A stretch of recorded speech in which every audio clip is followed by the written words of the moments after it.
કરવાનું છે કે લાઇન વોલ્ટેજ કોને કહેવામાં આવે છે અને ફેઝ વોલ્ટેજ કોને કહેવામાં આવે છે. આપણે પ્રેક્ટિકલી મલ્ટીમીટરથી લાઇન વોલ્ટેજ માપીશું અને ફેઝ વોલ્ટેજ માપીશું. સૌપ્રથમ લાઇન વોલ્ટેજની વ્યાખ્યા શું છે ભાઈ? કોઈ પણ બે ફેઝ વચ્ચે માપવામાં આવતા વોલ્ટેજને લાઇન વોલ્ટેજ કહેવામાં આવે છે. ઉદાહરણ તરીકે 440 વોલ્ટ.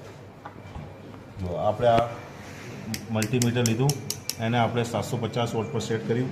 હવે આપણે લાઈવ વોલ્ટેજ ચેક કરીશું.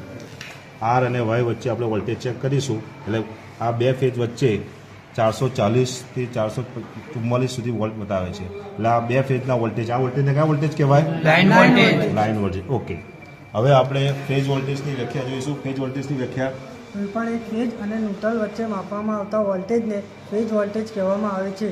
ઉદાહરણ તરીકે 230 થી 250 વોલ્ટ વચ્ચે. ઓકે, હવે આપણે એક ફેઝ અને ન્યુટ્રલ, તો આપણો એક ફેઝ એટલે આર અને ન્યુટ્રલ એટલે એન, એની વચ્ચે આપણે વોલ્ટેજ માપીશું.